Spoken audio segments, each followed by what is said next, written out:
Hello friends, कैसे हो सब लोग। आई होप सब लोग अच्छे होंगे, बेहतर होंगे और स्वस्थ होंगे। दिस इज आशु एंड आज हम डिस्कस करेंगे 21 ऑफ अप्रैल 2021 के करंट अफेयर्स। तो आप यहाँ पे देख सकते हो यार, दो बेस्ट इमेजेस, लेकिन आज हम बहुत ही इंपॉर्टेंट करंट अफेयर्स को डिस्कस करने वाले हैं। तो वीडियो को बिल्कुल लास्ट तक देखना है और साथ ही साथ आपने लाइक प्रोवाइड करना है। साथ ही साथ आपने लाइक के जो है वो शेयर करना है, वीडियो को मैक्सिमम टू मैक्सिमम यार शेयर करना है। आपकी सपोर्ट की बहुत ज़्यादा ज़रूरत है। और अगर पहली बार इस वीडियो को देख रहे हैं तो आपने चैनल को सब्सक्राइब कर देना है। लेकिन आगे बढ़ने से पहले मैं डिस्कस करूंगा हमारी एप्लीकेशन के बारे में। और हमारी एप्लीकेशन का नाम क्या है दोस्तों? Careers cloud. तो याद रखना है एप्लीकेशन का नाम। और सर, इसको किस तरह से डाउनलोड कर सकते हैं यार? आप इस वीडियो के डिस्क्रिप्शन बॉक्स में जाएं, नीचे जो है वो हमने लिंक इसमें डाल दिया है, तो आप उससे डाउनलोड कर सकते हो। और जैसे ही आप डाउनलोड करेंगे तो आप अपनी ईमेल आईडी के थ्रू लॉगिन कर सकते हैं। और उसके बाद लॉगिन करने के बाद आप क्रैक करंट अफेयर्स के ऊपर क्लिक करेंगे और उसमें 1 साल और 2 साल का करंट अफेयर जो है वो आप क्या कर सकते हो, परचेज कर सकते हो, और बहुत ही कम प्राइस पे। एक बार आप चेक जरूर करें, आप खुद सरप्राइज हो जाएंगे कि इतने कम प्राइस पे हम आपको ये प्रोवाइड कर रहे हैं। लेकिन यार, आप इसको खरीदेंगे क्यों? मतलब हम ऐसा क्या प्रोवाइड कर रहे हैं इसमें जो आपकी प्रिपरेशन को अच्छा कर सकता है? तो हम इसमें प्रोवाइड कर रहे हैं daily current affair. Daily current affair section में हम आपको 3 तरह के सेक्शन प्रोवाइड कर रहे हैं, जिसमें एक में होगा डिटेल्ड करंट अफेयर पर्टिकुलर उस दिन का, एक होंगे क्वेश्चन एंड आंसर फॉर्मेट में करंट अफेयर पर्टिकुलर उसी दिन के, और एक होगा क्विज सेक्शन जो आप हमारी एप्लीकेशन के ऊपर हर रोज अटेम्प्ट कर सकते हैं पर्टिकुलर उसी दिन का। नेक्स्ट होगा दोस्तों वीकली सेक्शन। इसमें भी हम आपको 3 तरह के सेक्शन प्रोवाइड कर रहे हैं। एक सेक्शन में होगा पूरे वीक का, पूरे हफ्ते का डिटेल्ड करंट अफेयर। एक में होंगे क्वेश्चन एंड आंसर फॉर्मेट में डिटेल्ड करंट अफेयर, मतलब वो क्वेश्चन एंड आंसर फॉर्मेट में जिस तरह से हम यहां पे डिस्कस करते हैं। एक होगा दोस्तों क्विज सेक्शन जो आप हमारी एप्लीकेशन के ऊपर अटेम्प्ट कर सकते हैं और देख सकते हैं कि यार मुझे कितना करंट अफेयर याद रहता है और कितना पढ़ने की जरूरत है। नेक्स्ट होगा दोस्तों मंथली सेक्शन, जो कि बहुत ही इंपॉर्टेंट सेक्शन है और बहुत से बच्चे मंथ वाइज करंट अफेयर जो है वो रिवाइज करते हैं। तो इसमें हम आपको 4 तरह की पीडीएफ प्रोवाइड करते हैं। एक होगी स्टडी पीडीएफ, जिसमें हम आपको detailed current affair particular month का जो है वो प्रोवाइड करेंगे। उसको रिवाइज करने के लिए हम आपको एक पीडीएफ देते हैं जो होगी क्वेश्चन एंड आंसर पीडीएफ, मतलब पूरे महीने का क्वेश्चन एंड आंसर फॉर्मेट में भी आपको करंट अफेयर मिल जाएगा। एक हम आपको प्रोवाइड करेंगे टॉप 100, मतलब बेस्ट 100 करंट अफेयर्स आपको मिलेंगे क्वेश्चन एंड आंसर फॉर्मेट में, ताकि एग्जाम से पहले आप बेस्ट करंट अफेयर्स को जल्दी जल्दी में रिवाइज कर सको।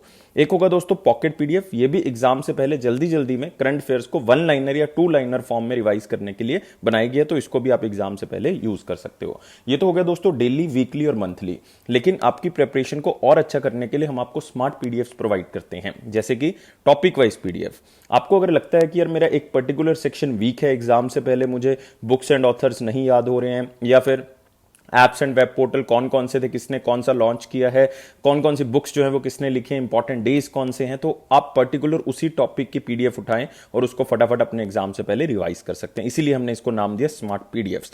तो आप देख सकते हो हम 20 तरह के ऐसे टॉपिक जो कि आपके एग्जाम के लिए इंपॉर्टेंट है वो हम आपको प्रोवाइड करते हैं। इससे आपकी प्रिपरेशन और भी अच्छी हो सकती है। और जो बच्चे बैंकिंग एग्जाम की तैयारी कर रहे हैं उनके लिए हम 2 सेक्शंस आपको एप्लीकेशन के ऊपर प्रोवाइड करते हैं, जिसमें एक सेक्शन में आपको डिटेल्ड बैंकिंग और इकोनॉमी का करंट अफेयर और क्वेश्चन एंड आंसर फॉर्मेट में बैंकिंग एंड इकोनॉमी का करंट अफेयर मिल जाएगा। और साथ ही साथ आप हमारी एप्लीकेशन के ऊपर क्विज जो है वो अटेम्प्ट कर सकते हो और देख सकते हो कि कितना बैंकिंग करंट अफेयर आपको याद रहता है। नेक्स्ट होगा दोस्तों एग्जाम पीडीएफ। काफी बच्चे जो है वो कंफ्यूज है, सर ये एग्जाम पीडीएफ बेसिकली क्या है? इसमें हम क्या करते हैं कि जितने भी मंथ जो है वो उस पर्टिकुलर ईयर के चले जा रहे हैं उसको हम कंपाइल करते रहे। जैसे कि जैन, फेब और मार्च जो है वो खत्म हो चुका है, तो इस पीडीएफ के अंदर आपको तीनों महीने का इकट्ठा करंट अफेयर मिल जाएगा। तो इसका फायदा क्या है कि रेदर देन आप अलग अलग पीडीएफ उठाओ, अलग अलग मंथ वाइज रिवाइज करो, तो आप अपने एग्जाम से पहले इस पीडीएफ को उठाओ और आप सारा करंट अफेयर एक ही पीडीएफ से रिवाइज कर सकते हो। तो यार एक होगा स्पेशल करंट अफेयर, जिसमें हम आपको बजट और इकोनॉमिक सर्वे प्रोवाइड करते हैं। इसमें डिटेल्ड बजट और इंपॉर्टेंट फैक्ट्स ऑफ बजट और इकोनॉमिक सर्वे आपको मिल जाएंगे। और साथ ही साथ जो है वो इसमें क्वेश्चन एंड आंसर कौन से एग्जामिनर आपसे पूछ सकता है उसका भी एक पीडीएफ जो है वो बनाया हुआ है। नेक्स्ट होगा स्टेट करंट अफेयर। अगर आप सेंट्रल गवर्नमेंट के एग्जाम की तैयारी कर रहे हैं तो बाय डिफॉल्ट आप अपने स्टेट गवर्नमेंट के एग्जाम की तैयारी कर रहे होंगे, इसीलिए आपकी प्रिपरेशन यार रह ना जाए तो हम इसमें आपको स्टेट करंट अफेयर भी प्रोवाइड कर रहे हैं और हम हर स्टेट और यूनियन टेरिटरी को क्या कर रहे हैं, कवर कर रहे हैं।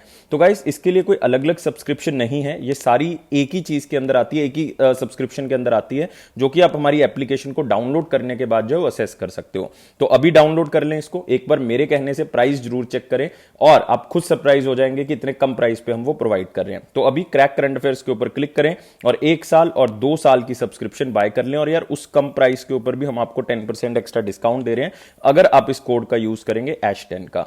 और मैं कहना चाहता हूं उन बच्चों से जिनकी क्वेरीज होती हैं, वैसे तो मैं हर कमेंट को जो भी आप लोग कर रहे हो, चाहे क्वेरी पूछ रहे हो, चाहे कुछ भी है, चाहे आंसर दे रहे हो, मैं सबके रिप्लाई कर रहा हूं किसी ना किसी तरह से, लाइक करके या किसी ना किसी तरह से आंसर आपको दे रहा हूं। लेकिन फिर भी अगर आपकी क्वेरी नहीं सॉल्व हो रही है तो आप इस ईमेल आईडी पे हमें ईमेल कर सकते हैं और इस नंबर पे आप हमें कांटेक्ट कर सकते हैं, तो आपकी क्वेरीज जो है वो वहां पे रिजॉल्व हो जाएंगी। तो गाइस स्टार्ट करते हैं आज का करंट अफेयर जो है 21 अप्रैल 2021 का। लेकिन एक बात याद रखनी है कि आपने इस वीडियो को लाइक करना है दोस्तों। हमारा टारगेट है 700 प्लस और अचीव करते हैं इसको, लेकिन बहुत ही लेट अचीव कर रहे हैं। मैं चाहता हूं कि एक दिन के अंदर जो है वो इसको अचीव करना है हमने। और गाइस शेयर करना है इस वीडियो को मैक्सिमम टू मैक्सिमम और चैनल को सब्सक्राइब करना अगर पहली बार आप अफेयर्स क्लाउड पे जो है वो करंट अफेयर देख रहे हो। तो स्टार्ट करते हैं आज का सेशन मोस्ट इंपॉर्टेंट क्वेश्चन के साथ। और उसमें पहला क्वेश्चन है, who is appointed as the managing director and chief executive officer of DCB bank. तो दोस्तों याद रखना है यहां पे इंपॉर्टेंट क्या है कि एक तो मैनेजिंग डायरेक्टर और एक चीफ एग्जीक्यूटिव ऑफिसर, कौन से बैंक के? डीसीबी बैंक के।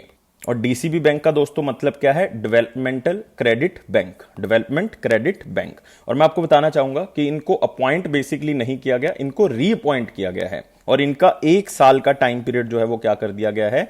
इंक्रीज कर दिया गया, मतलब 1 साल जो है वो इनका टाइम पीरियड बढ़ा दिया गया। अब वो अगले अप्रैल में जाके क्या होंगे? रिटायर होंगे। तो फटाफट बताएंगे दोस्तों इसका आंसर क्या होगा। बहुत से बच्चे आंसर जो है वो दे रहे हैं और आंसर दोस्तों क्या होगा? मुरली नटराजन। तो याद रखना है दोस्तों, सी ऑप्शन जो है वो क्या होगा? सही होगा। आप यहां पे देख सकते हो RBI okays reappointment of Murali Natarajan DCB bank MD और सीईओ। आप चेहरा देख सकते हो। इससे क्या होगा? आप न्यूज को जो है वो आप बहुत लंबे समय तक जो है वो क्या रख सकते हो? याद रखते हो। कई बच्चे कहते हैं सर आप बहुत एक्स्ट्रा इंफॉर्मेशन कई बार प्रोवाइड कर देते हो। यार उसके पीछे यही मकसद होता है कि आपको जो इंफॉर्मेशन मिले आप लंबे समय तक न्यूज को क्या रख सकें? याद रख सकें। और मैं आपको बताना चाहूंगा कि इनिशियली जो है ये एमडी और सीईओ कौन से ईयर में अपॉइंट किए गए थे? 2009 में इनको अपॉइंट किया गया था। मतलब आज 12 साल हो चुके हैं इनको इसी पोजीशन के ऊपर, एमडी और सीईओ। और अब ये 2022 में जाके क्या होंगे? शायद इस पोजीशन से रिटायर हो जाए अगर इनका टाइम पीरियड एक्सटेंड नहीं होता। और आपने एक बात और याद रखनी है दोस्तों, डीसीबी बैंक ऐसा पहला बैंक है पूरे इंडिया का जो आधार बेस्ड एटीएम जो है वो स्टार्ट किए। क्या स्टार्ट किए? आधार बेस्ड एटीएम इन्होंने स्टार्ट कर दिए थे। कौन से ईयर में? 2016 के अंदर। तो इस चीज को आप याद रखेंगे। और गाइस डीसीबी बैंक के बारे में एक बात और याद रखनी है कि डीसीबी बैंक की टैगलाइन क्या है। तो डीसीबी बैंक की दोस्तों टैगलाइन है वी वैल्यू यू। तो याद रखेंगे क्या टैगलाइन है? We value you. और कौन से ईयर में इसकी स्टैब्लिशमेंट हुई थी? 1930। ना याद रखें, ज्यादा बेहतर है, सिर्फ टैगलाइन जो है वो आप याद रख सकते हैं। तो आंसर हो गया मुरली नटराजन। नेक्स्ट दोस्तों, ये जो आप अपॉइंटमेंट्स देख रहे हो ये भी बहुत ज्यादा इंपॉर्टेंट है जो आप यहां पे दिख रही हैं आपको। लाइक आप सबसे पहले देख रहे हो विश्ववीर आहूजा। हमने इस न्यूज को कवर किया था जनवरी 2021 में और ये रिसेंटली किसके एमडी और सीईओ लगाए गए हैं? ये लगाए गए हैं आरबीएल बैंक के। याद रखना है कौन से बैंक के? आरबीएल बैंक के। नेक्स्ट हमारे पास नाम है दोस्तों मातम वेंकटा राव। बहुत इंपॉर्टेंट है, याद रखना है। ये रिसेंटली एमडी और सीईओ कौन से बैंक के लगाए गए हैं? Central bank of India. Next हमारे पास नाम है कौन का? जेके शिवान। दोस्तों फिर से इंपॉर्टेंट आ गया क्योंकि ये जो है क्वेश्चन इवन बहुत से बैंकिंग एग्जाम में आ भी चुका है। एमडी और सीईओ अपॉइंट किए गए थे कौन से बैंक के? धन लक्ष्मी बैंक। ये भी हमने न्यूज जो है वो 2021 जनवरी में हमने इसको कवर किया था। धन लक्ष्मी बैंक के एमडी और सीईओ अपॉइंट किए गए जेके शिवान, क्योंकि धन लक्ष्मी बैंक के अंदर जो है वो पहले डायरेक्टर ऑफ डायरेक्टर्स का एक ग्रुप बना दिया गया था। 3 डायरेक्टर्स अपॉइंट किए गए थे लेकिन एक परमानेंट एमडी और सीईओ नहीं था, तो वो किसको लगाया गया? जेके शिवान को। तो सारी ऑप्शंस याद रखनी है। इसी के साथ हम अगले क्वेश्चन के ऊपर बढ़ेंगे। Which company became the first company to cross billion transactions in the unified payment interface? तो आपको पता होना चाहिए दोस्तों सबसे सरल तरीका पैसे को ट्रांसफर करने का आजकल जो बन चुका है वो यूनिफाइड पेमेंट इंटरफेस बन चुका है, यूपीआई बन चुका है। और इंडिया में सबसे बड़ी कंपनीज जो यूपीआई की सबसे ज्यादा ट्रांजैक्शंस करती हैं वो एक हमारे पास है गूगल पे और एक हमारे पास क्या है? फोन पे।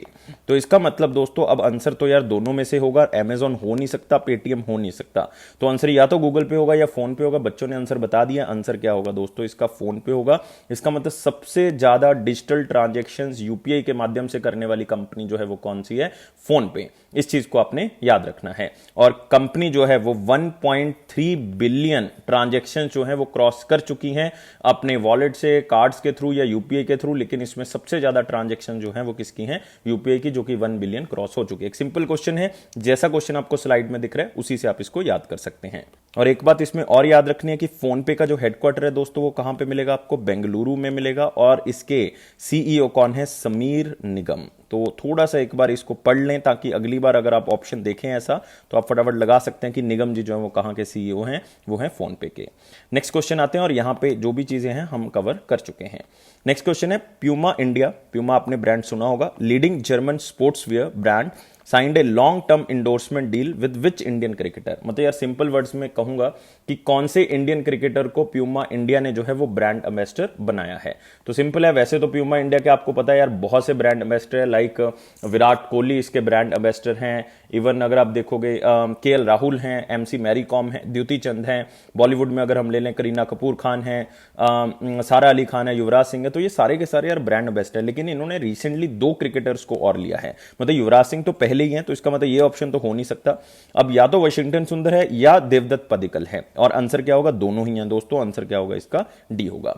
वाशिंगटन सुंदर जो कि कौन सी स्टेट से आते हैं, ये आते हैं दोस्तों तमिलनाडु से, चेन्नई से बिलोंग करते हैं, और देवदत्त पडिक्कल जो है वो कहां से बिलोंग करते हैं, केरला के। मतलब दोनों ही जो प्लेयर हैं वो साउथ इंडियन प्लेयर हैं, याद रखना है। और रिसेंटली प्यूमा ने एक टाई अप भी किया है किसके साथ, रॉयल चैलेंजर्स बेंगलोर, जो कि आईपीएल की एक बहुत ही फेमस टीम है, जिसको अगर आप कहेंगे तो किंगफिशर के जो ऑनर थे विजय माल्या जी वो ऑन करते थे, लेकिन रॉयल चैलेंजर्स बेंगलोर की जो किट पार्टनर है, ऑफिशियल किट पार्टनर, जो भी सामान होगा वो प्यूमा की तरफ से जो है वो दिया जाएगा आईपीएल 2021 सीजन का।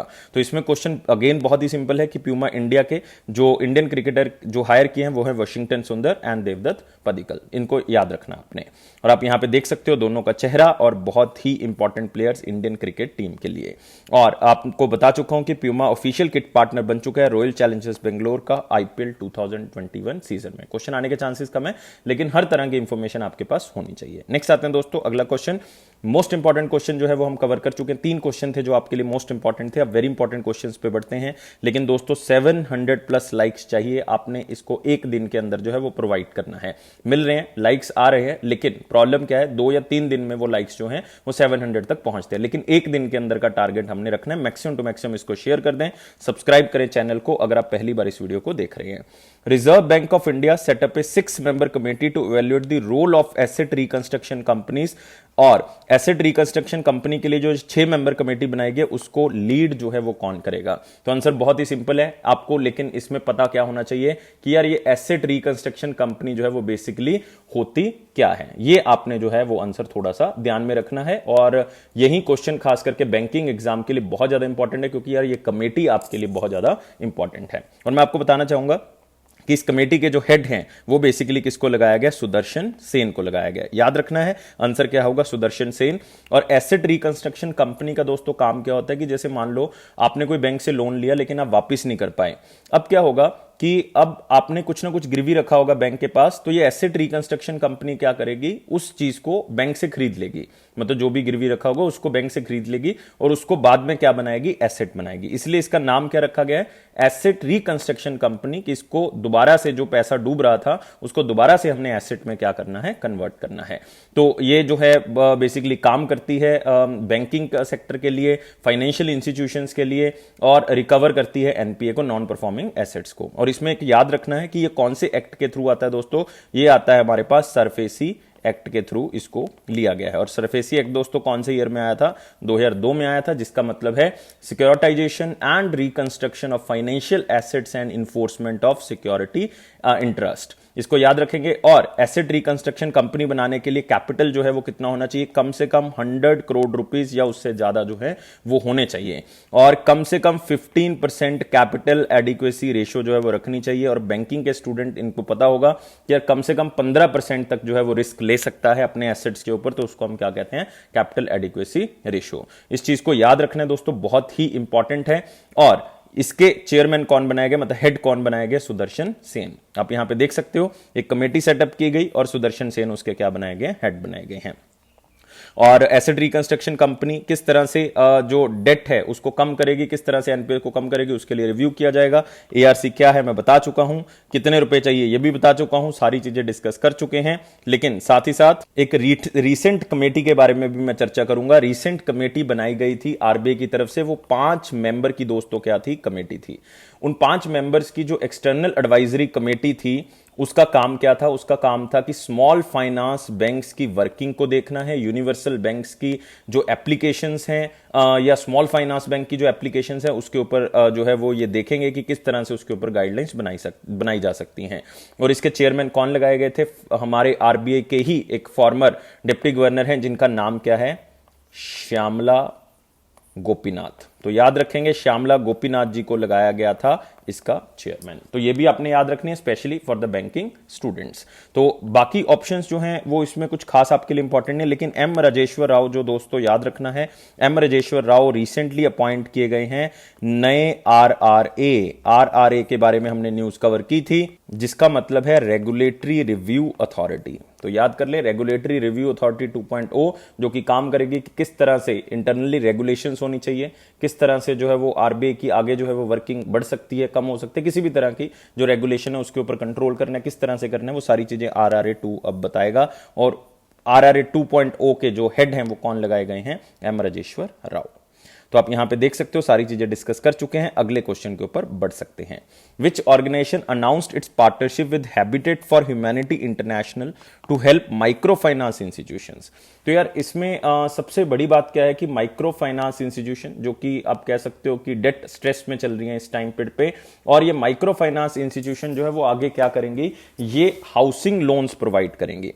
Micro finance institution housing loans provide करेंगी उन लोगों को जिनकी यार सैलरी कम है लेकिन वो अपने हाउसिंग मतलब घर होने का सपना जो है वो पूरा नहीं कर पा रहे, तो उनका ये सपना जो है ये माइक्रो फाइनेंस इंस्टीट्यूशन जो है वो पूरा करवाएंगी।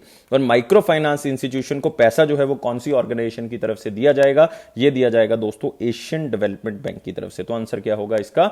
एशियन डेवलपमेंट बैंक होगा। तो यहां पर आप देख सकते हो कि एशियन डेवलपमेंट बैंक ने Habitat for Humanity to support housing micro loans for Indian vulnerable communities, ताकि यार वो अपना सपना जो है वो पूरा कर सके। लेकिन इसमें एक बात बहुत इंपॉर्टेंट है कि ये सिर्फ इंडिया के लोगों को नहीं मिलेगा, ये दोस्तों 3 कंट्रीज को और भी मिलेगा इंडिया के साथ। ये इंडिया के साथ बांग्लादेश को भी मिलेगा और इंडोनेशिया को भी मिलेगा, और साथ ही साथ जो है ये बांग्लादेश के लोगों को भी मिलेगा। मतलब इनका टारगेट है कि हमने 20,000 हाउस होल्ड्स को कवर करना है पहले फेज के अंदर, और पहले फेज के लिए जो है वो $30 मिलियन जो हैं वो दिए जाएंगे। मतलब फर्स्ट फेज के अंदर जो कमर्शियल बैंक्स हैं वो $30 मिलियन जो है वो फाइनेंस करेंगे हाउसिंग लोन्स के लिए माइक्रो फाइनेंशियल इंस्टीट्यूशंस को। तो इस चीज को आपने याद रखना है। और आप यहां पे देख सकते हो ये सारी चीजें हम डिस्कस कर चुके हैं कि 4 कंट्रीज के ऊपर जो है वो फोकस होगा, ताकि रूरल और सेमी अर्बन एरियाज में जिनकी इनकम कम है उनको जो है वो लोन प्रोवाइड किया जा सके। और कितने पैसे मिलेंगे? $30 मिलियन जो है वो दिए जाएंगे कमर्शियल बैंक्स की तरफ से, और किसको दिए जाएंगे? माइक्रो फाइनेंशियल इंस्टीट्यूशंस को। और दोस्तों माइक्रो फाइनेंस जो एशियन डेवलपमेंट बैंक्स का माइक्रो फाइनेंस प्रोग्राम है जिसमें ये घर वगैरह जो है वो चीजें आ जाती हैं, इन्होंने 6 मिलियन बोरोर्स को जो है वो बेटर हाउसिंग प्रोवाइड किया। मतलब एक तरह से आप कह सकते हो सोशल वर्क भी कर रहे हैं, और साथ में जो है वो जब लोन देते हैं तो इनकम भी जो है वो इस ऑर्गेनाइजेशन या बैंक को होती है। और एशियन डेवलपमेंट बैंक के बारे में याद रखेंगे 1966 में इसका गठन किया गया था। कितनी कंट्रीज मेंबर हैं? 68 हैं इंक्लूडिंग इंडिया। इसके प्रेसिडेंट कौन है दोस्तों? मस्त सुगु। तो याद रखेंगे, मस्त नाम से आप इसको याद रख सकते हो। और इसका हेडक्वार्टर कहां पे मिलेगा आपको? मनीला, फिलीपींस के अंदर। बिल्कुल याद रखना है। नेक्स्ट क्वेश्चन के ऊपर बढ़ेंगे। Who is nominated as the new prime minister of south Korea? दोस्तों इंपॉर्टेंट है, साउथ कोरिया कंट्री इंपॉर्टेंट है, टेक्नोलॉजिकल ड्रिवन कंट्री है। इवन काफी अच्छे से उन्होंने कोविड-19 को भी बहुत अच्छे से कंट्रोल किया था, तब अच्छी एग्जांपल जो है वो साउथ कोरिया के बारे में ली गई थी। क्योंकि नॉर्थ कोरिया जो है वो एक मोनार्की कंट्री है, उसमें राजा रूल करता है, आपको पता है किम योंग उन जो है वो रूल करते हैं। लेकिन साउथ कोरिया जो है वो डेमोक्रेटिक कंट्री है। तो यहां पर हम बात कर रहे हैं प्राइम मिनिस्टर की, तो नाम क्या है दोस्तों? उनका नाम है किम बुयोम। तो याद रखना है आंसर क्या होगा? बी होगा। कंफ्यूजिंग है नाम, कई बार आप कंफ्यूज हो जाते हो China, Japan, south Korea, north Korea के नाम को लेके। तो नॉर्थ कोरिया तो यार कोई खास न्यूज में रहता ही नहीं। साउथ कोरिया, वियतनाम, या फिर आप कह सकते हो कि हमारे पास चाइना और जापान, ये नाम थोड़े से डिफिकल्ट होते हैं आपके लिए, लेकिन फिर भी हमने याद करना है। स्मार्ट वर्क से याद कर सकते हो कि एक बार पढ़ लें, 2-3 बार पढ़ लें तो याद रहेगा। किम बू युम। तो ये बनाए गए हैं दोस्तों नए प्राइम मिनिस्टर किसके, साउथ कोरिया के। तो दोस्तों आपने ये भी नाम सुना होगा मून जाए इन। मून जाए इन दोस्तों क्या है, प्रेसिडेंट हैं। कौन सी कंट्री के, ये हैं साउथ कोरिया के। तो याद रखेंगे साउथ कोरिया के प्रेसिडेंट है मून जे इन, जिनकी पावर जो है वो प्राइम मिनिस्टर से ज्यादा है। और किम बू युम जो है वो क्या लगाए गए हैं, नए प्राइम मिनिस्टर लगाए गए हैं साउथ कोरिया के। तो ये भी नाम आपने रिसेंटली सुना है, फैम मेंशन। दोस्तों ये मैंने बताई थी एक ट्रिक कि पी है यहां पे एम है, तो मतलब ये क्या है, पीएम लगाए गए हैं कौन सी कंट्री के, वियतनाम के। तो ये भी दोस्तों याद रखना था, सी ऑप्शन भी याद रखना है, डी भी याद रखना है, बी भी याद रखना है। तो ये सारी की सारी चीजें जो है वो आपको याद होनी चाहिए। और साउथ कोरिया, मेरे ख्याल से आप सबको पता ही है कि साउथ कोरिया जो है उसकी कैपिटल आपको कौन सी मिलेगी, सियोल मिलेगी, और उसकी करेंसी जो है वो साउथ कोरियन वॉन मिलेगी। लेकिन दोस्तों एक बात और याद रखनी है कि ये जो हमारे पास किम बुक हुम है, ये कौन सी कंट्री से बिलोंग करते हैं, साउथ कोरिया, आपको ये भी पूछा जा सकता है। या फिर आपने ये याद रखना है कि ये पहले भी कुछ करते थे, यस, ये फॉर्मर मिनिस्टर थे इंटीरियर एंड सेफ्टी के, फॉर्मर मिनिस्टर थे इंटीरियर एंड सेफ्टी के। और ये जो है वो पहले भी जो है वो काफी अलग अलग पोर्टफोलियोज पे रह चुके हैं, इवन लोकल लेवल पे भी काम कर चुके हैं। लेकिन आपने नाम जो है वो साउथ कोरिया के बेसिस पे याद रखना है। तो इसमें और कुछ याद करने वाली बात नहीं कि पुराने कौन थे नए कौन है, बस सिर्फ नए नाम जो है वो याद रखने हैं। नेक्स्ट क्वेश्चन के ऊपर बढ़ सकते हैं। आप यहां पे पिक्चर देख सकते हो, Kim Boo Kyum appointed as the new South Korean prime minister. अगला क्वेश्चन, यहां पे हम सारी बातें डिस्कस कर चुके हैं। और किम यू हुम जो है वो तीसरे प्राइम मिनिस्टर हैं किसके टाइम पीरियड पे, मून जे इन। मतलब ये प्रेसिडेंट हैं काफी लंबे समय से, और इसके बीच में 3 बार प्राइम मिनिस्टर जो है वो चेंज हो चुके हैं। और इससे पहले कौन थे, इससे पहले थे चोंग साय क्यून, और ये बेसिकली रिजाइन कर चुके हैं क्योंकि ये चाहते हैं कि 2022 में वो प्रेसिडेंट बन जाए और मून जे इन को जो है वो रिप्लेस कर दिया जाए। नेक्स्ट आते हैं दोस्तों अगला question, what is the name of the first unit of indigenously built advance light helicopter MK3 aircraft which was commission into Indian navy. और ये गोवा का जो हमारे पास IS हंसा है, वहां से इसको जो है वो क्या किया गया, लॉन्च किया गया। और इसमें खास बात क्या है कि ये फर्स्ट यूनिट है इंडिजीनियसली बिल्ट, मतलब यार ये इंडिया में ही बनाया गया है, इसकी यही खासियत है। और ये ALH मतलब ये हमारे पास एक एडवांस लाइट हेलीकॉप्टर है, इसका वेट जो है वो बहुत ही कम है और इसको अलग अलग तरह पे यूज किया जा सकता है। और इसको बनाया किसने दोस्तों, हिंदुस्तान एरोनॉटिक्स लिमिटेड ने बनाया है, जो कि डिफेंस सेक्टर में एक सबसे इंपॉर्टेंट कंपनी है। और डिफेंस सेक्टर को आत्मनिर्भर करने में बहुत बड़ा रोल जो है वो दोस्तों हिंदुस्तान एरोनॉटिक्स लिमिटेड का भी रहेगा। और नाम क्या है दोस्तों इसका, है INS 323। INS का मतलब है इंडियन नेवल एयर स्क्वाड्रन 323, जो कि 100% जो है वो कहां पे बनाया गया, इंडिया में बनाया गया है। और ये बहुत ही लाइट वेट है। इसमें जो कमांड होगा वो एक कमांडर करेंगे जिनका नाम होगा समिंग नुंदी, और ये हिंदुस्तान एरोनॉटिक्स लिमिटेड ने बनाया है। और किस लिए ये यूज किया जाएगा, ये लाइक अगर हमने कोई सर्च एंड रेस्क्यू ऑपरेशन करना है, अगर हमने कोई स्पेशल ऑपरेशन करना है, या फिर कोस्टल सर्वेलेंस करनी है, तो उसमें इसका यूज जो है वो किया जा सकता है। और आप फोटो देख सकते हो, इस तरह का ये हेलीकॉप्टर जो है वो दिखेगा। तो आप यहां पे देख सकते हो इसका उद्घाटन जो है वो किया गया।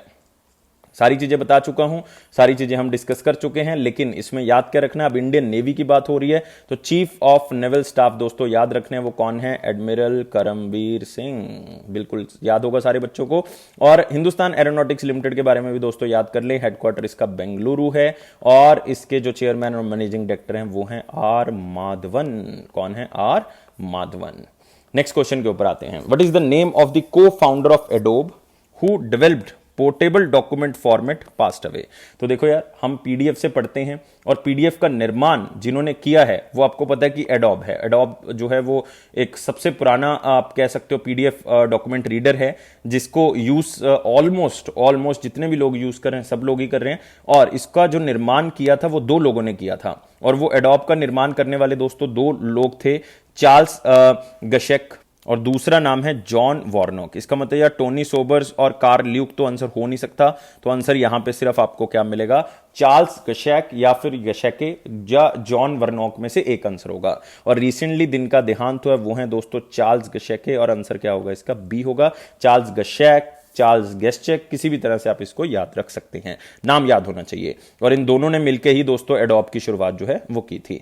और ये कंप्यूटर साइंटिस्ट चार्ल्स गशेक, को founder of Adobe who developed portable document format, इन्होंने ही डेवलप किया था 81 ईयर्स में इनका निधन हो गया। कौन सी कंट्री से बिलोंग करते हैं? यूनाइटेड स्टेट्स ऑफ अमेरिका से ही बिलोंग करते हैं। इन्होंने 1982 में एक फर्म में काम करना स्टार्ट किया था जिसका नाम था ज़ेरोक्स पैलो आल्टो रिसर्च सेंटर, और उसी में इनकी मुलाकात हुई थी जॉन वर्नोक से, जो कि इनके कुलीग बन गए, और बाद में इन्होंने जो है वो एडॉप की शुरुआत जो है वहां से की। और 2008 में यूएस प्रेसिडेंट बैरक ओबामा की तरफ से इनको national medal for technology and innovation भी दिया गया, और ये अवार्ड इन्होंने अकेले नहीं जीता, अपने दोस्त जॉन वर्नोक के साथ मिलकर जो है वो जीता है। तो नाम इंपॉर्टेंट है, कंट्री इंपॉर्टेंट है कि कौन सी कंट्री से ये बिलोंग करते हैं।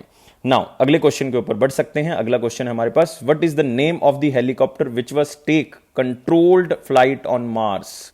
और दोस्तों ये मिशन जो है वो किसका है? ये नासा का मिशन है। मतलब मैं बात कर रहा हूं national aeronautics and space administration, United states of America की जो स्पेस एजेंसी है, और ये पहली बार एक ऐसे हेलीकॉप्टर को वहां पे भेज रहे हैं जिसको कंट्रोल किया जाएगा, उसको मतलब किसी तरह से कंट्रोल किया जाएगा, नीचे से उसको कंट्रोल किया जाएगा, और इसको किसी और प्लेनेट पे भेजा जा रहा है। मतलब एक ऐसे हेलीकॉप्टर को जिसको नीचे से कंट्रोल किया जा रहा है और किसी और प्लेनेट में पहला भेजा जा रहा है, और ये पहली बार जो है वो हो रहा है। और वो पहला प्लेनेट कौन सा है? मार्स है दोस्तों।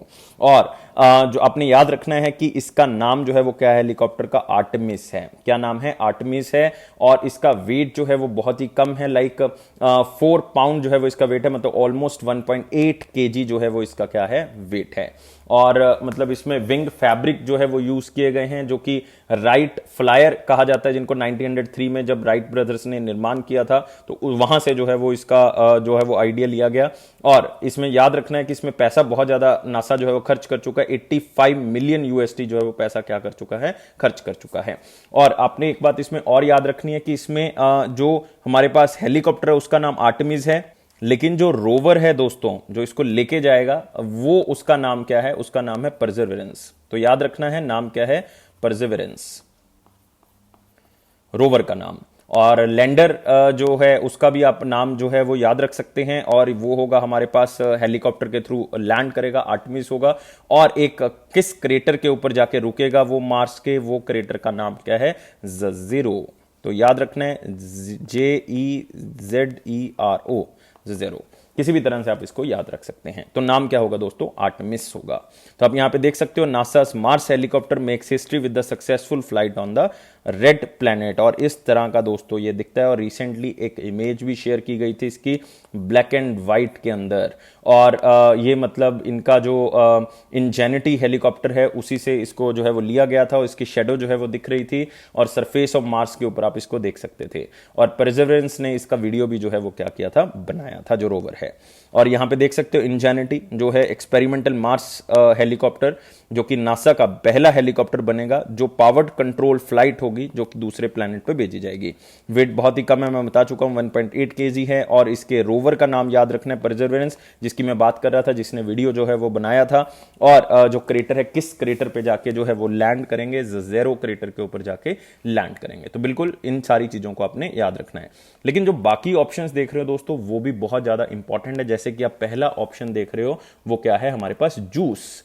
जूस जो है वो एक मिशन का नाम है जिसको कहते हैं Jupiter Icy Moon Explorer. Jupiter Icy Moons Explorer, ये यूरोपियन स्पेस एजेंसी का दोस्तों मिशन है, जिसमें क्या किया जाएगा?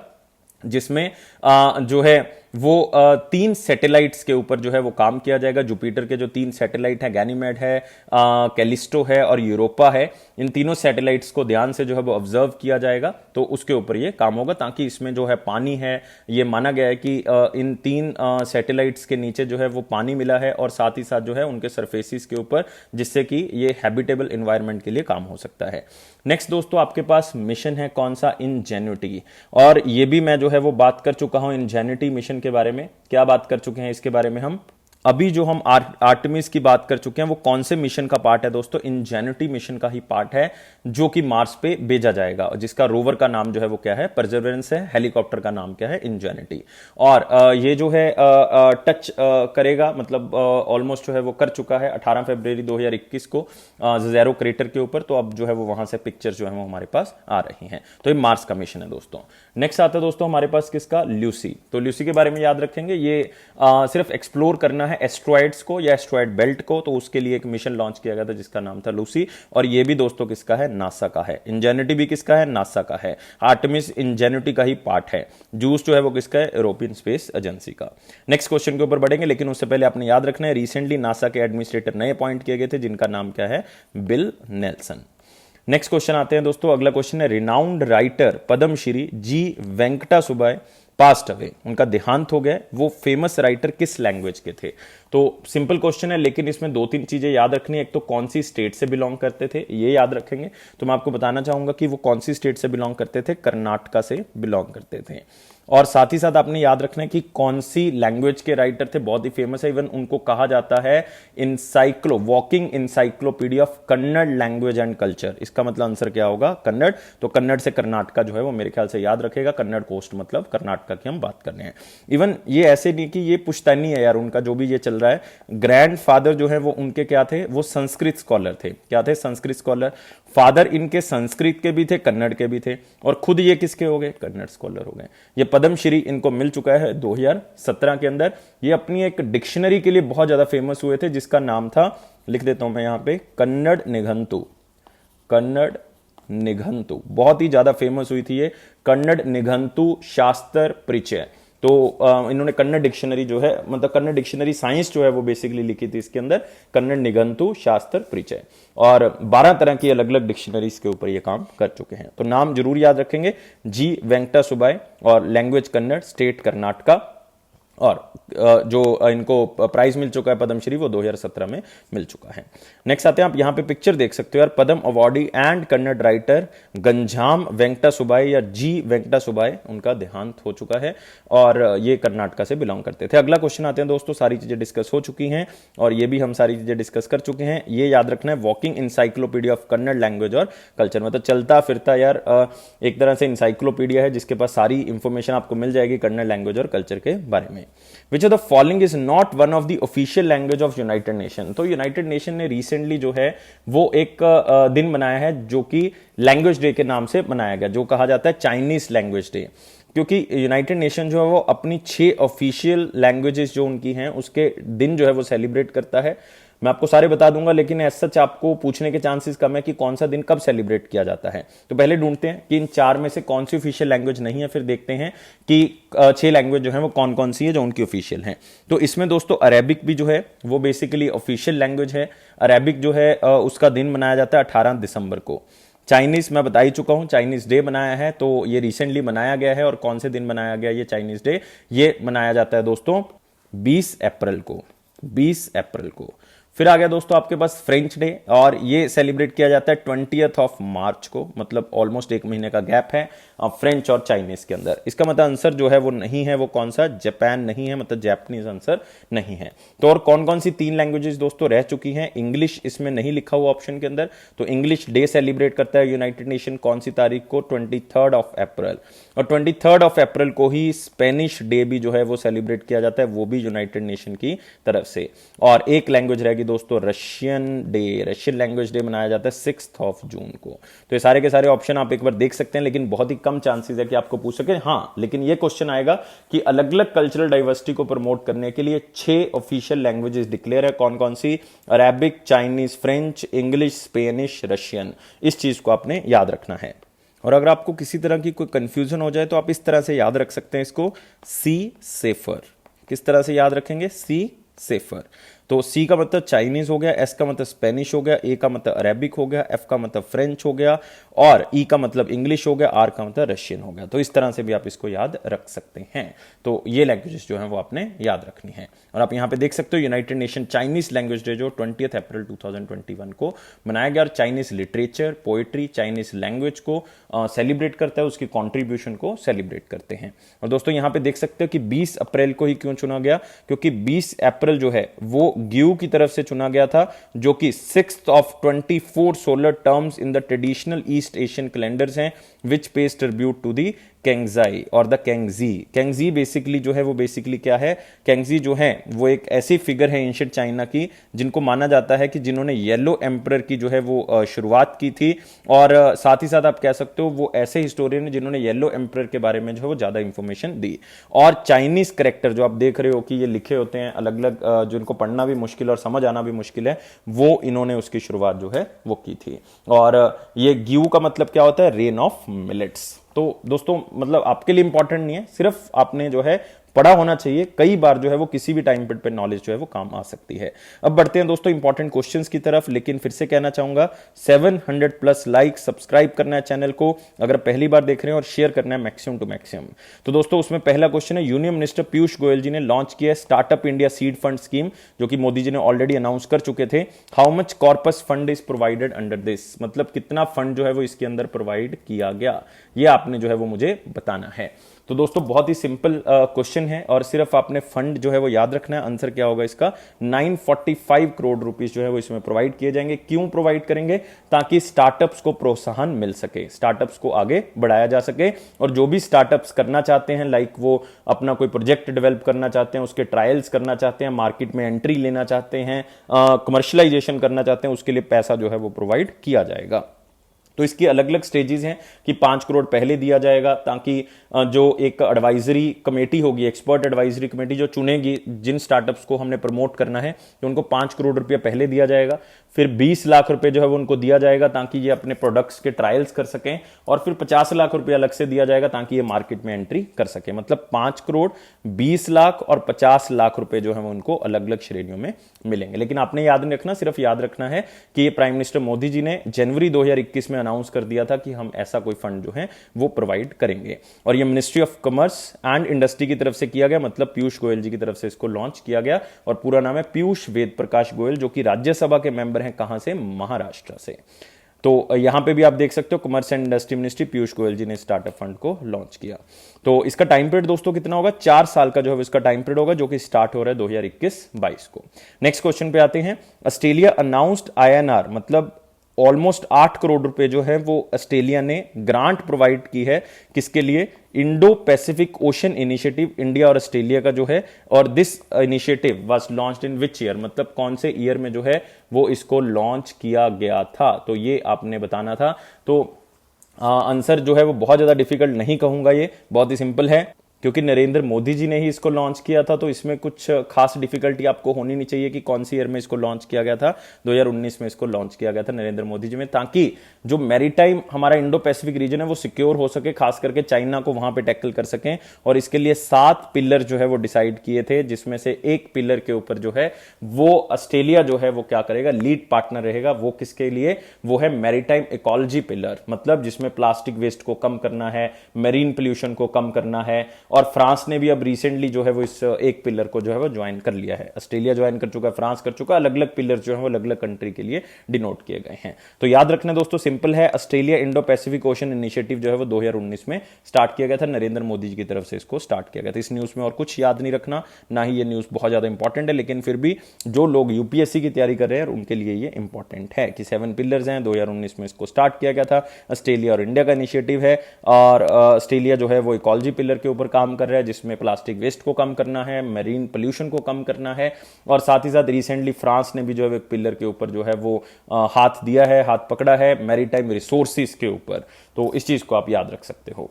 नेक्स्ट आते हैं दोस्तों, अगला हमारे पास एक क्वेश्चन रह गया है जो कि हम पिक्चर से कवर करेंगे। Cyclone Amphan of 2020 resulted in $14 billion economic losses in India, United nation के एक रिपोर्ट के अंदर, क्योंकि यूनाइटेड नेशन ने एक रिपोर्ट रिलीज किया जिसका नाम है स्टेट ऑफ ग्लोबल क्लाइमेट 2020।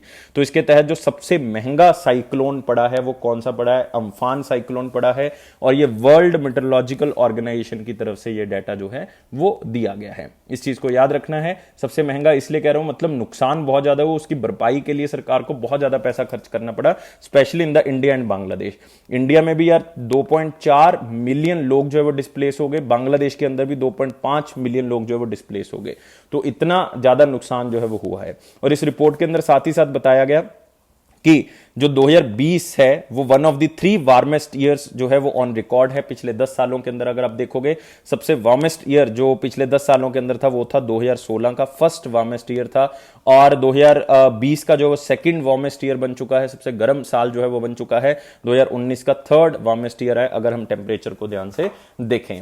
और अगर हम पिछले 6 सालों की बात कर रहे हैं 2015 के बाद की, तो 6 ईयर्स सिंस 2015 का जो साल है वो सबसे वार्मेस्ट ईयर था अगर पिछले 5 सालों के अंदर अगर हम चेक करते हैं।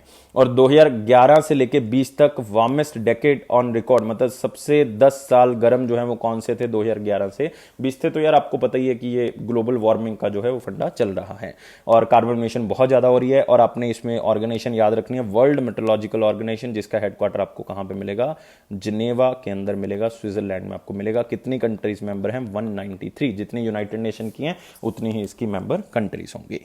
नेक्स्ट आते हैं दोस्तों वन लाइनर पॉइंट्स के ऊपर। वन लाइनर में पहला पॉइंट है, justice Sanjay Yadav appointed as the acting chief justice of Allahabad high court. तो क्वेश्चन बहुत ज्यादा इंपॉर्टेंट है क्योंकि पर्टिकुलर हाई कोर्ट का दोस्तों क्वेश्चन है ये, तो इसलिए मैं नहीं कहूंगा कि इसको आप याद करें क्वेश्चन को, लेकिन फिर भी आपने इसमें जो याद रखना है वो क्या याद रखना है कि टोटल हाई कोर्ट्स हमारे पास कितनी है, 25 हाई कोर्ट्स हैं। कितनी हाई कोर्ट्स हैं, 25 हाई कोर्ट्स हैं। और संजय यादव जी जो हैं वो लगाए गए हैं इलाहाबाद हाई कोर्ट के चीफ जस्टिस, इसको याद रखेंगे। नेक्स्ट आते हैं, noted Marathi film maker Sumitra Bhave passed away at the age of 78। तो फिर से यहां पे आपने याद क्या रखना है, यहां पे याद रखना है कि वो मराठी फिल्म इंडस्ट्री से बिलोंग करती है, नाम है उनका सुमित्रा भावे। उनको अपनी एक फिल्म के लिए बहुत ज्यादा याद किया जाता है। अगर आप मराठी हैं तो मैं आपको बता देता हूं, और वो मूवी है कासव। कासव के लिए उन्होंने एक बहुत फेमस मेडल जीता था, president golden lotus national award, और भी मूवीज के लिए वो नेशनल अवार्ड जीत चुकी हैं, लेकिन ये जो है वो खास मूवी रही मराठी इंडस्ट्री के लिए। तो बिल्कुल याद रखेंगे, नाम क्या है, सुमित्रा भावे। कहां से बिलोंग करती है, महाराष्ट्र से, क्योंकि मराठी जो है वो famous director, producer, screen writer जो है वो रही हैं। Next, finance ministry extend scope of ECLGS 2.0 and includes health care sector. तो दोस्तों ECLGS जो है वो 3 अलग अलग सेक्टर्स के लिए जो है वो चलाई जाती है, 3 अलग अलग चीजों के लिए चलाई जाती है, लेकिन इसमें सबसे पहले आपको क्या पता होना चाहिए, इसकी एब्रीविएशन। ये है दोस्तों हमारे पास emergency credit line guarantee scheme, emergency credit line guarantee scheme, जिसमें सरकार जो है वो कुछ पैसा जो है वो प्रोवाइड करती है। और इसमें ऑलरेडी कितने सेक्टर्स इंक्लूडेड हैं, 26 सेक्टर्स इंक्लूडेड हैं। अब इसमें हेल्थ सेक्टर भी जो है वो इंक्लूड कर दिया है, किसकी कमेटी के कहने पे, केवी कामत कमेटी के कहने पे। तो आप यहां पे थोड़ी सी एडिशनल इंफॉर्मेशन ले सकते हो कि कौन सी कमेटी के कहने पे, केवी कामत कमेटी के। तो मैं आपको बता रहा था जो emergency credit line guarantee scheme है दोस्तों वो 3 अलग अलग जगह के लिए चलती है। एक तो सारे MSME बोरोअर्स के लिए, एक अलग से 26 सेक्टर प्लस अब हेल्थ केयर सेक्टर भी आ गया, 27 सेक्टर्स हो गए हैं, और एक हमारे पास होगा हॉस्पिटैलिटी, टूरिज्म, ट्रेवल, लेजर और स्पोर्टिंग सेक्टर जो है वो अलग से होगा। तो इसकी एलिजिबिलिटी क्या है, अगर क्रेडिट आउटस्टैंडिंग 25 करोड़ तक की हैं या कम हैं तो आप जो है वो एलिजिबल हो इमरजेंसी क्रेडिट फंड लेने के लिए सरकार से। और अगर 50 से 50 करोड़ हो इन 26 सेक्टर के अंदर, और 500 करोड़ तक का हो इन जो हॉस्पिटैलिटी सेक्टर है हमारा। लेकिन इसमें आपको सारा पैसा जो है वो नहीं दिया जाएगा, इसमें 20% ही दिया जाएगा जितना आउटस्टैंडिंग आपका पड़ा हुआ है। लेकिन ये दोनों में कॉमन है, लेकिन तीसरे में 40% दिया जाएगा। तीसरे में 40 इसलिए क्योंकि यार सबसे ज्यादा इफेक्टेड जो है वो टूरिज्म सेक्टर रहा है, प्लेन्स नहीं चल रहे थे, रेस्टोरेंट्स बंद थे, होटल्स बंद थे, तो सबसे ज्यादा जो है वो भरपाई इसी को करनी है, इसलिए इसमें ज्यादा पैसा जो है वो दिया जा रहा है। और दोस्तों इसलिए इसका लोन रीपेमेंट टाइम पीरियड भी जो है वो क्या है, ज्यादा है। सबसे कम जो है वो MSME बोरोअर्स का है, फिर जो 26 और प्लस एक हेल्थ केयर सेक्टर है उसका 1 साल ज्यादा है। मोरेटोरियम पीरियड जिसमें आपने कोई भी जो है वो इंटरेस्ट जो है वो आप पे नहीं करेंगे, तो वो बेसिकली मतलब आप लोन की किस्त जो है वो नहीं पे करेंगे, इंटरेस्ट पे करेंगे, वो बाद में पे कर सकते हो। तो 1 ईयर टाइम पीरियड होगा, लेकिन हॉस्पिटैलिटी सेक्टर के लिए वो 2 साल का। लेकिन आपने याद नहीं रखना, ये स्पेशली उन स्टूडेंट्स के लिए जो UPSC की तैयारी कर रहे हैं। नेक्स्ट क्वेश्चन के ऊपर आते हैं। अगला क्वेश्चन है दोस्तों हमारे पास, सारे क्वेश्चन खत्म हो चुके हैं, अब आते हैं क्वेश्चन ऑफ द डे के ऊपर। लेकिन यार वन लाइनर पॉइंट हमारे 2-3 रह गए थे, उसको भी डिस्कस कर लेते हैं। Former Sri Lankan cricketer Dilhara Lokuhettige banned for 8 years under ICC anti corruption code. तो यार श्रीलंका के एक और क्रिकेटर को बैन लगा दिया गया, 8 साल के लिए बैन लगा दिया गया। ऑलरेडी जो है वो 3 प्लेयर्स के ऊपर बैन लगा चुके हैं जो फॉर्मर प्लेयर्स हैं, और इनका जो बैन है वो 3 अप्रैल 2019 से ही स्टार्ट हो जाएगा, मतलब जब से इनको सस्पेंड किया गया है। और एंटी करप्शन कोड जो है वो ICC की तरफ से बनाया गया है, जिसके तहत जो है वो काफी चीजों का ध्यान जो है रखना पड़ता है, लेकिन अपने प्लेयर का नाम जो है वो यहाँ पे याद रखना है। Next, government of Ghana to acquire 100% stake of the Airtel Tigo from Bharti Airtel. तो आपको पता है यार, एयरटेल जो है वो भारती एयरटेल का है, टीगो जो है वो वहां की कंपनी थी, दोनों को टाई अप करके एक नेटवर्क बनाया हुआ था, मोबाइल नेटवर्क, जिसको कहा गया एयरटेल टीगो। इसको गवर्नमेंट ऑफ गाना ने जो 100% जो है वो क्या कर लिया है, एक्वायर कर लिया है। तो ये आपने जो है वो याद रखना है। और यहां पे आप याद रख सकते हो गाना के बारे में, गाना की जो कैपिटल है वो कौन सी है, एक्रा। कौन सी है, एक्रा। और करेंसी जो है वो गैनेनियन सेडी या कैडी, किसी भी तरह से याद रख सकते हो। Next, global CO2 emission set to touch 33 billion tonne in 2021, second largest rise in the emission. International Energy Association की तरफ से ये आंकड़ा जो है वो दिया गया है। तो इसको याद रखना है, लेकिन याद रखने का मतलब ये नहीं कि इसको कोई रट्टा लगाना है, आपने सिर्फ इतना भी याद रखना है कि 5% जो है वो 2020 के कंपैरेटिव में 2021 में जो है वो हमारे पास जो है वो CO2 क्या होगी, ज्यादा होगी, बिकॉज कोविड-19 था यार। अगर कोविड-19 था तो अब उसको रिवाइव करने के लिए ज्यादा इंडस्ट्रीज चलनी पड़ेंगी। तो बिगेस्ट राइज जो है वो 2010 से 10 के बाद जो है वो अब आपको यहां पे मिलेगा। तो इस चीज को याद रखना है। इंटरनेशनल एनर्जी एसोसिएशन के बारे में याद रख सकते हो, इसका हेडक्वार्टर कहां पे मिलेगा, पेरिस के अंदर। तो ये थे दोस्तों हमारे पास वन लाइनर पॉइंट सारे के सारे। अब आते हैं question of the day. Question of the day क्या था हमारे पास, which is India first payment bank. इनमें से कौन सा इंडिया का सबसे पहला पेमेंट बैंक था दोस्तों, और इसका आंसर हमारे पास बहुत ही सिंपल था, वो था एयरटेल पेमेंट बैंक। याद रखना है, एयरटेल पेमेंट बैंक। हमने पहले पूछा था स्मॉल फाइनेंस बैंक, वो था कैपिटल स्मॉल फाइनेंस बैंक। ये है एयरटेल पेमेंट बैंक, जो 2016 में कह दिया गया था खोलेंगे, 2017 में जो है वो इसको ओपन कर दिया गया। तो एयरटेल पेमेंट बैंक पहला पेमेंट बैंक है। फीचर्स हम डिस्कस कर चुके हैं लास्ट वीडियो के अंदर। अब आते हैं question of the day. Question of the day क्या है, what was the paid up capital of RBI when it commenced operation as the India central bank on 1 April 1935। आपको पता है कि यार आरबीआई एक्ट 1934 में आया था, लेकिन यंग हिल्टन कमेटी के थ्रू आरबीआई की स्टैब्लिशमेंट जो है वो 1 अप्रैल 1935 को हुई। तो आपने बताना है कितनी कैपिटल के साथ आरबीआई को जो है वो स्टार्ट किया गया था। तो आंसर कमेंट बॉक्स में बताना है। बहुत से बच्चे जो है वो आंसर दे ही नहीं रहे आजकल, तो बहुत जरूरी है कि आंसर प्रोवाइड करें। 700 प्लस दोस्तों लाइक्स जो है वो आपने प्रोवाइड करने हैं, चैनल को सब्सक्राइब करना है, और इसको एक दिन के अंदर प्रोवाइड करना है यार, 2-3 दिन के अंदर प्रोवाइड नहीं करना। बेल बटन को प्रेस कर दें ताकि हर नोटिफिकेशन आपको मिल सके। और ये अफेयर्स क्लाउड का प्रॉमिस है कि ये आपके कॉन्फिडेंस को बहुत ज्यादा इंप्रूव करेंगे अगर आप इसी तरह से वीडियोस को देखते रहोगे और पीडीएफ से करंट अफेयर्स को पढ़ते रहोगे। क्योंकि 90 से 95% करंट अफेयर जो हम आपको वीडियो और पीडीएफ में प्रोवाइड कर रहे हैं वहीं आपके एग्जाम में आपको मिलेगा, जिससे आपका कॉन्फिडेंस जरूर बढ़ेगा। और पीडीएफ को सब्सक्राइब करने के लिए आप जो है वो हमारी एप्लीकेशन को डाउनलोड कर ले, लिंक जो है वो डिस्क्रिप्शन बॉक्स में दिया हुआ है। 1 साल और 2 साल की सब्सक्रिप्शन हम दे रहे हैं, जिसका प्राइस बहुत ही कम है। इसके ऊपर हम आपको 10% एक्स्ट्रा डिस्काउंट देंगे अगर आप इस कोड का क्या करेंगे, यूज करेंगे। H10 कोड का आपने यूज करना है। तो गाइस विदा लेता हूं आपसे, लेकिन साथ ही साथ आपने याद रखना है कि लाइफ को बहुत ज्यादा सीरियस नहीं लेना। Life is fun, life is beautiful, और हमेशा खुश रहें। खुश रहोगे तो आपका एग्जाम जरूर क्लियर होगा। और मेरी बात को हमेशा याद रखना है, कोविड-19 का दौर चल रहा है, बहुत ही बुरा दौर चल रहा है। घर पे बैठना है, आराम से पढ़ना है। कोई भी डाउट है, नंबर आपको प्रोवाइडेड है, ईमेल प्रोवाइडेड है, कमेंट में आप कोई भी डाउट जो है वो मुझसे पूछ सकते हो। मैं सबका आंसर जो है वो कर रहा हूं। Thank you guys, take care and bye bye.